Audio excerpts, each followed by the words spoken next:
আচ্ছা, যদি এই জায়গাটাতে আমি যখন রিচ আউট করছি, আমি যখন সমাজের কাছে যাচ্ছি, তো এই সমাজে থেকে সমাজের কাছে যাওয়া, এই জায়গাটার ভেতরে একটা এথিক্যাল রেসপন্সিবিলিটিও আছে অনেক রকমের।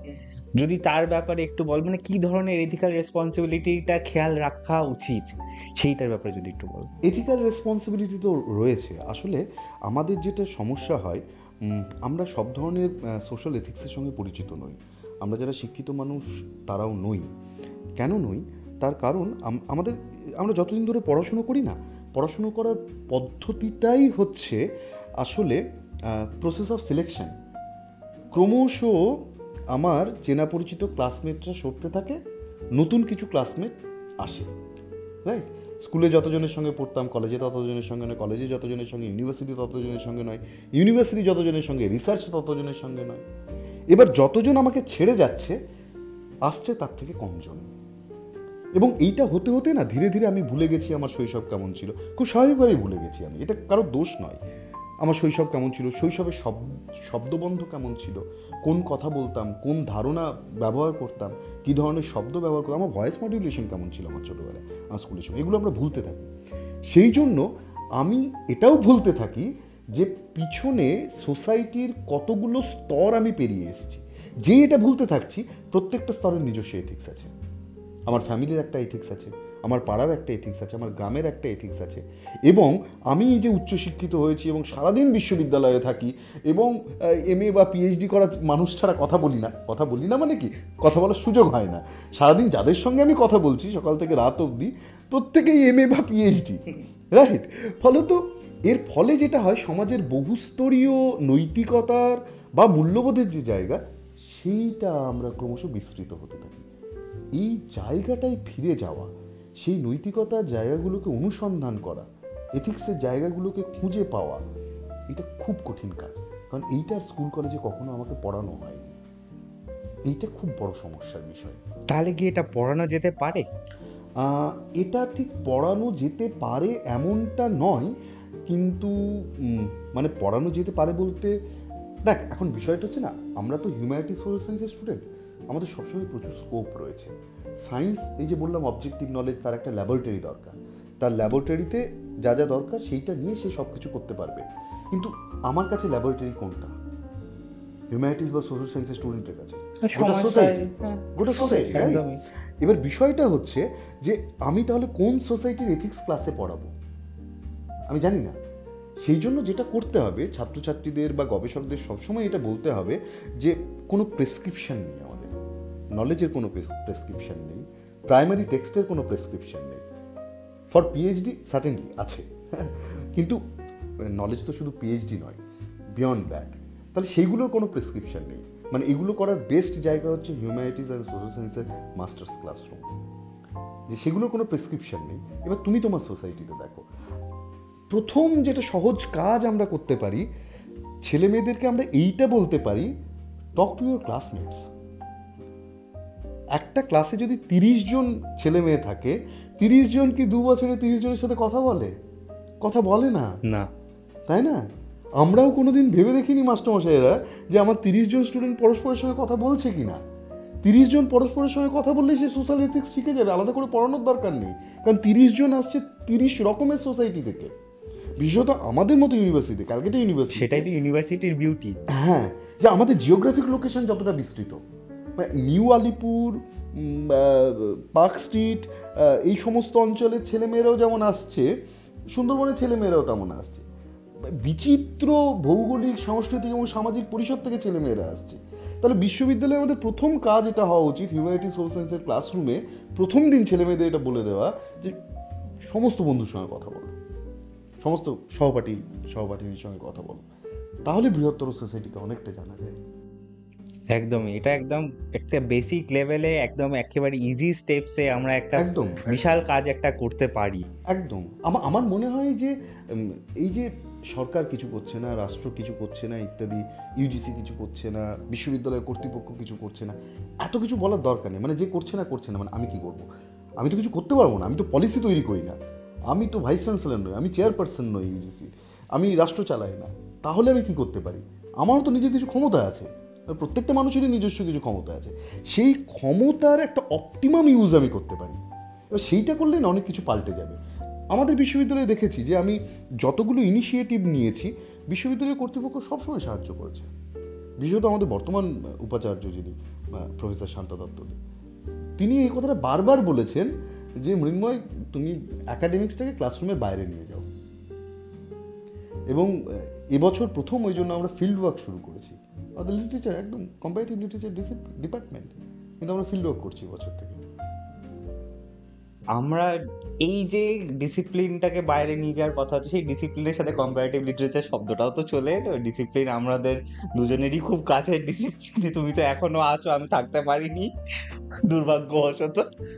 ইঞ্জিনিয়ারিং কলেজে গিয়ে আমি এখন পড়াচ্ছি, ঠিক আছে, যাই হোক। তো এই যে কম্পারেটিভ লিটারেচার, আচ্ছা কম্পারেটিভ লিটারেচারটা কি? এটা খুব গুরুত্বপূর্ণ একটা প্রশ্ন। আমার মনে হয় কম্পারেটিভ লিটারেচার নিয়ে যেদিন থেকে চিন্তাভাবনা শুরু হয়েছে, 19th সেঞ্চুরি থেকে পসনেট যখন কম্পারেটিভ লিটারেচার নিয়ে প্রথম বই লিখছেন সেই সময় থেকে, তখন থেকেই মানুষ এই প্রশ্নটা করে আসছে কম্পারেটিভ লিটারেচার কী।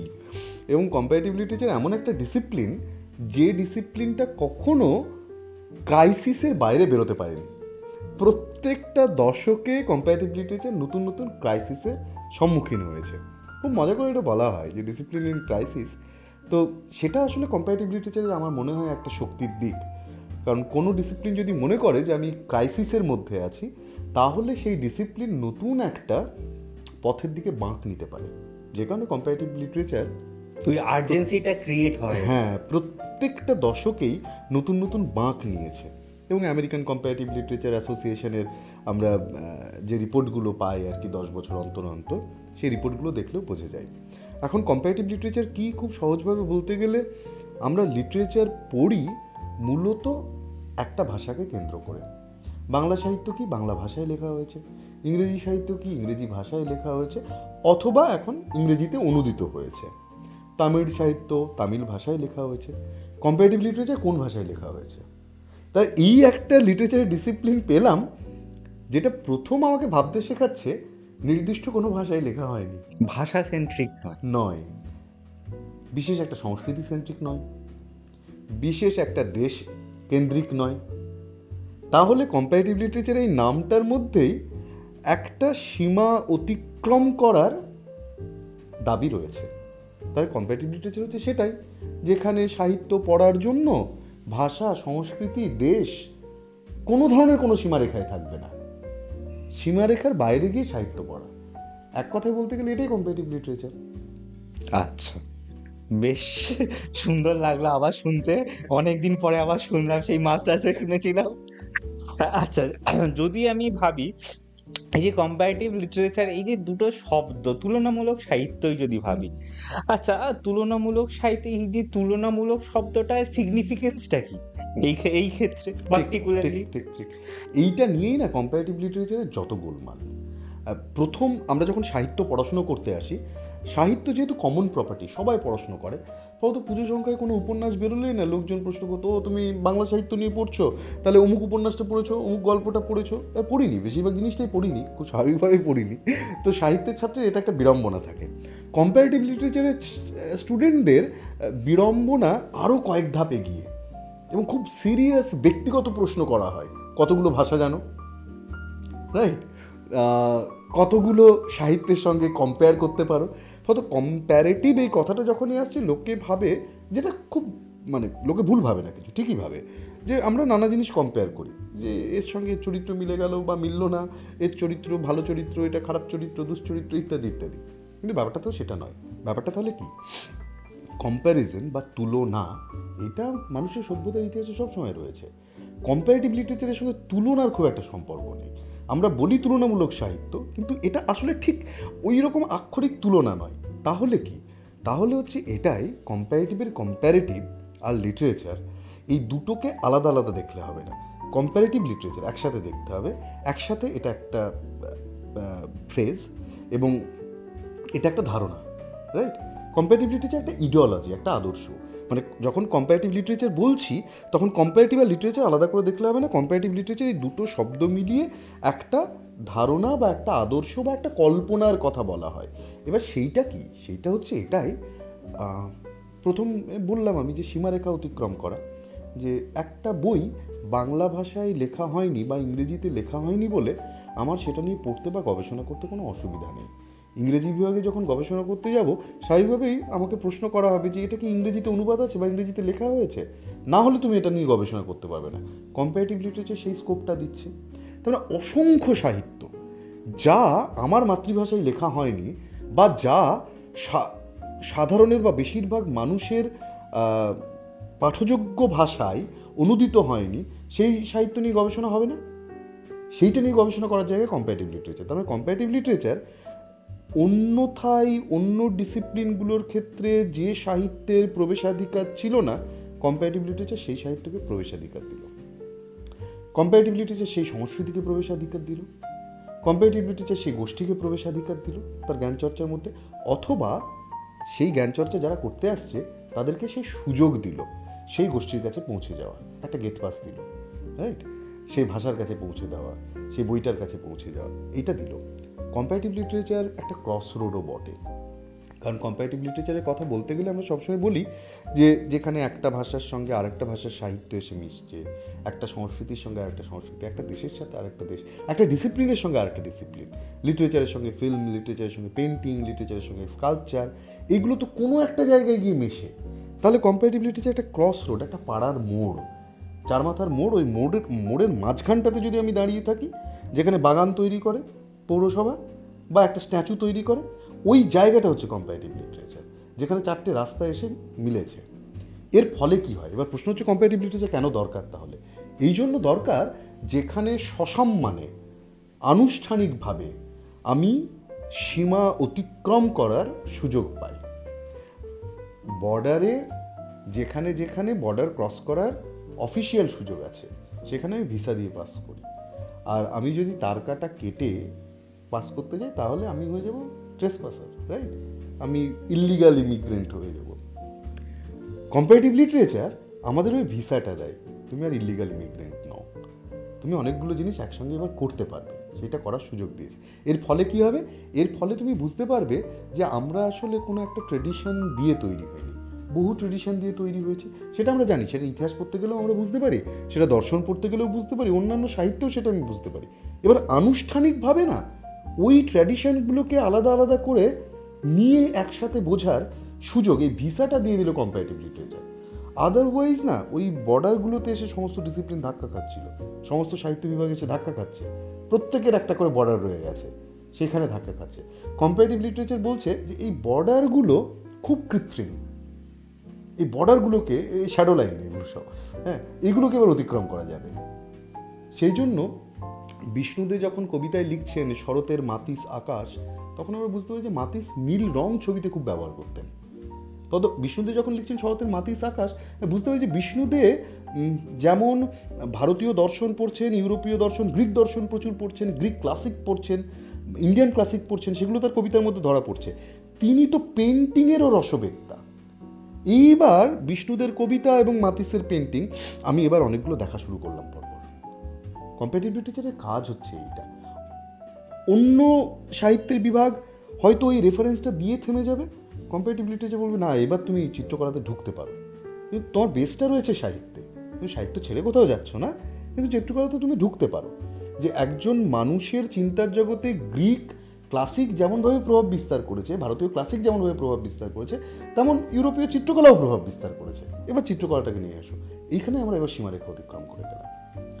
যেমন ভারতীয় সাহিত্য যখন আমরা বলি, এটাও খুব মানে অচেনা একটা ধারণা, মানে ভারতীয় রেল চেনা ধারণা, ভারত সঞ্চার নিগম লিমিটেড চেনা ধারণা, বিএসএনএল এর সিম একটা সময় সবার ছিল, তারপরে ভারতীয় ক্রিকেট টিম চেনা ধারণা, ভারতীয় রেল চেনা ধারণা, এগুলো কিন্তু ভারতীয় সাহিত্য চেনা ধারণা নয়।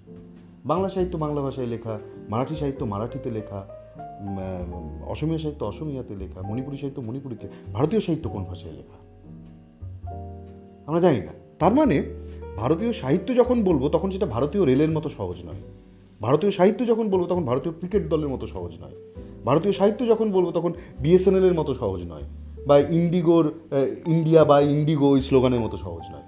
ভারতীয় সাহিত্য কমপ্লিকেটেড। এবার ভারতীয় সাহিত্য বললে আমি কিভাবে সীমারেখা অতিক্রম করছি, কারণ ভারতটা কোথায়? ভারত তো এই শুধু 47 সালে তৈরি হওয়া টেরিটরিটা নয়, তার আগে বাংলাদেশটা আছে, তার আগে পাকিস্তানটা আছে, তার আগে আফগানিস্তানটা আছে, তাই না?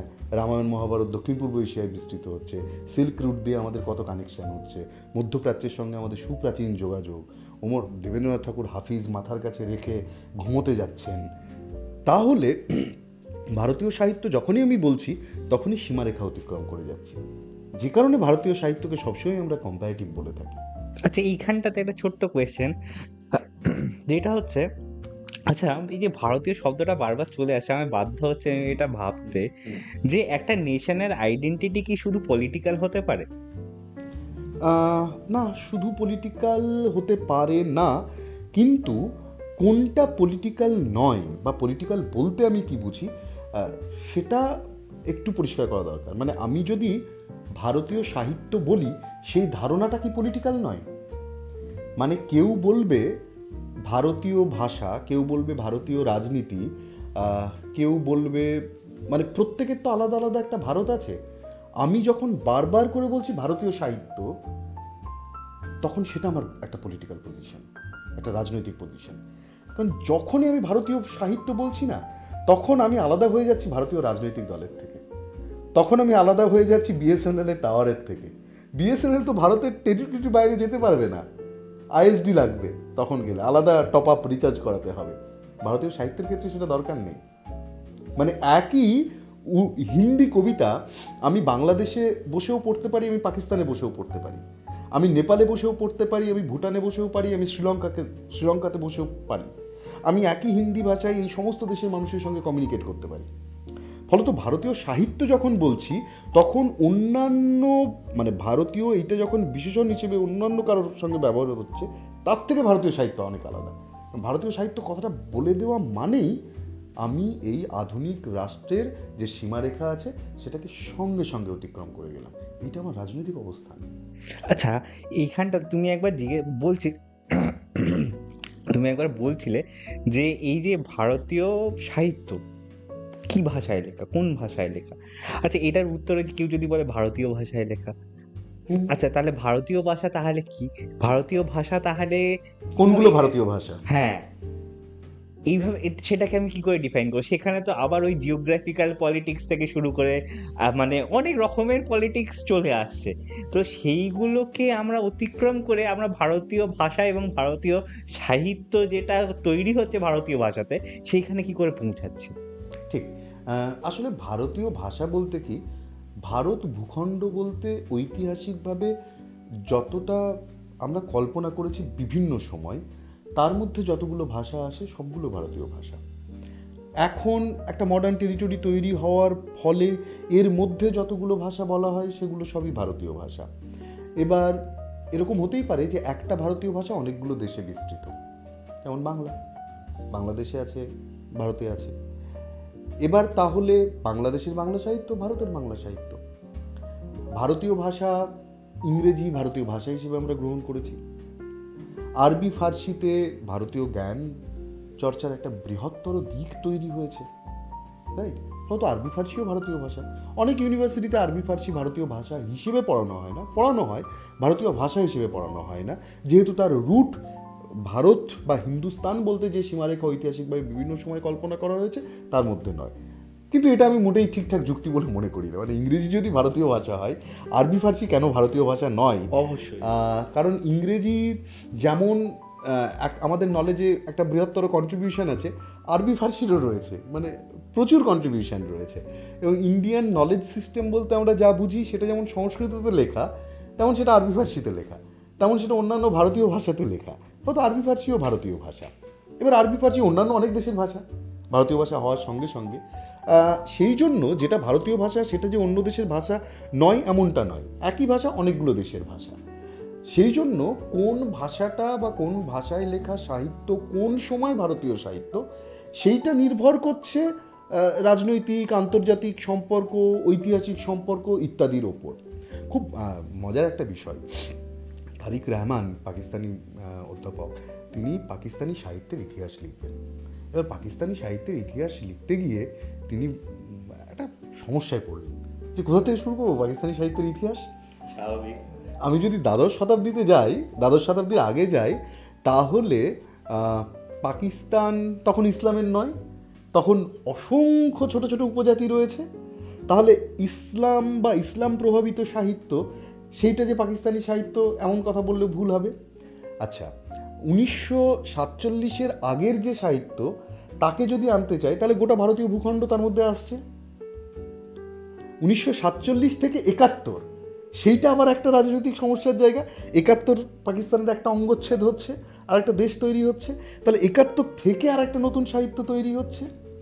সেই জন্য মুশকিলটা হচ্ছে এবার, মানে মুশকিল নয়, মজার ব্যাপার হচ্ছে এটাই, একজন পাকিস্তানি, সে কি আজকে যিনি জীবিত, তিনি কি কেবলমাত্র 71 পরবর্তী চিন্তাধারা দিয়ে তৈরি হয়েছেন? হননি। তিনি 47 পরবর্তী চিন্তাধারা দিয়ে তৈরি হয়েছেন, তিনি তার আগের চিন্তাধারা দিয়ে তৈরি হয়েছেন। আমরা আজকের যে মানুষ, আজকের আমি, আজকের তুই, আমরা কত হাজার বছরের চিন্তাধারা নিজেদের মধ্যে বহন করছি আমরা নিজেরাও জানি না। ফলত সাহিত্য এবং চেতনার ইতিহাস, সাহিত্য এবং চেতনার টেরিটরি আর একটা সভেরেন, মানে সেই দেশের টেরিটরি, এই দুটো এক নয়। এই দুটোকে এক করে দেখলে হবে না।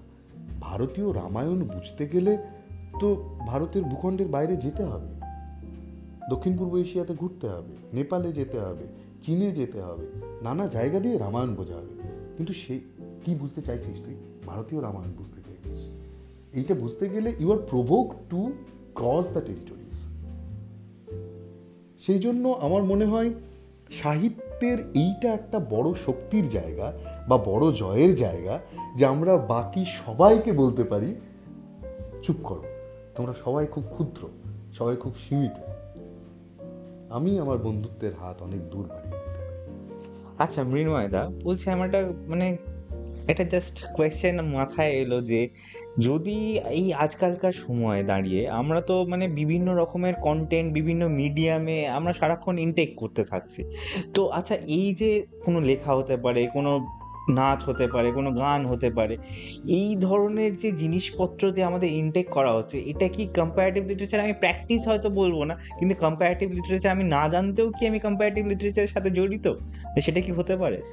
আসলে কম্পারেটিভ লিটারেচার তো আমি যেটা বললাম যে বারবার সীমারেখা অতিক্রমের কথা বলে, যখন আমি বিভিন্ন দেশের গান শুনছি তখন না আমি চেতনায় একজন বিশ্ব নাগরিক হয়ে উঠছি।